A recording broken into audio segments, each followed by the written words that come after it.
Hello, I am Professor Adrian Ryans of IMD, the leading international business school based in Lausanne, Switzerland. Thank you very much for downloading this videocast, which is based on my book, Beating Low-Cost Competition. This videocast deals with two themes. First, assessing the opportunity for low-cost competitors in my market or industry, and second, deciding how to react to those low-cost competitors if you should decide to do so.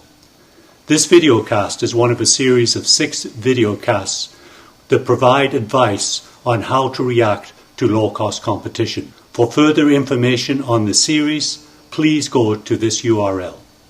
Dealing with the low-cost threat exposes a company's managers to a series of strategic choices that are best illustrated with a flowchart.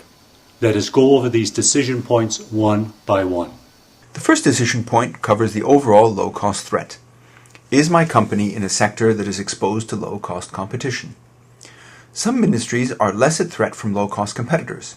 Just consider elevator repairs or 3-star restaurants. Other protective factors for companies include strong intellectual property barriers, for example in the pharmaceutical or biotech industries until patents expire, industries where strong distribution networks are needed, think Caterpillar or John Deere, industries at the early stage of their development, where rapid technological change may keep low-cost competitors at bay, at least for a time. If you can't count these blessings as part of your competitive environment, then you should be asking yourself the question, is there room in my market for a low-cost or price-value competitor? This is the second point in the flowchart. In order to answer this question, you'll need to assess the market size of the segment. One method to think this through might be to reflect on price elasticity in your company's business. At different price points, which customers could you capture? How many new customers would lower prices attract? How many existing customers would shift to lower cost alternatives, if good enough ones were available? The next decision point in the flowchart addresses the question, should my company enter the low-cost segment? If you decide to compete in the good enough segment of the market, there are several options.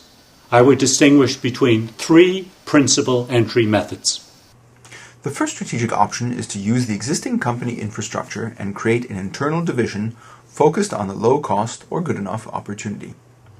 In many cases, this option might be more complicated to manage, but it makes it much easier to share resources such as procurement, R&D, IT infrastructure, etc. In some cases, it might allow a company to test the waters before making the leap to a fully independent business unit. The danger with the internal division approach is that the inherent conflict between the two businesses strangles the low-cost business. The second strategic option is to create a standalone company. Many companies choose this option. Why? Experience shows that low-cost operations need a different mentality to be successful. Also, it may make sense to establish the low-cost business in areas with lower costs, such as China, India, or Central Europe. An external structure also prevents internal turf wars within the premium business. The third option is to acquire an existing low-cost player and develop your low-cost business from this base. This option has the advantage that it gives you a running start, and it may give you a cost structure that would be difficult to achieve in a business built internally. Let us look at 3 companies that each chose a different strategic option. Let us start with Nokia. Nokia was already losing market share in China to Chinese manufacturers producing good enough mobile phones. Nokia did not need much analysis to figure out that there was a substantial market size to be captured at the lower end of the spectrum. It decided to create a unit focusing on entry-level phones, but based much of its activities in China and other developing countries. Nokia chose this option for a number of reasons: to leverage its economies of scale in R&D and manufacturing, to use the Nokia brand in both the low-cost and premium segments, to gain quick acceptance in the low-cost segment, and to encourage entry-level customers to later upgrade to premium Nokia phones. ING, on the other hand, set up a separate business unit, ING Direct, to enter the good enough segment of the retail banking market. The pilot market was Canada, where ING had no retail banking presence.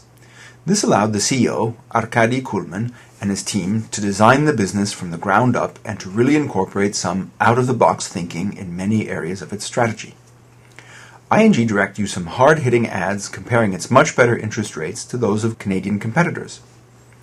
Kuhlmann was also willing to fire unprofitable customers. ING Direct was an almost instant success and rapidly rolled out the concept to the US, Australia, and a number of European countries.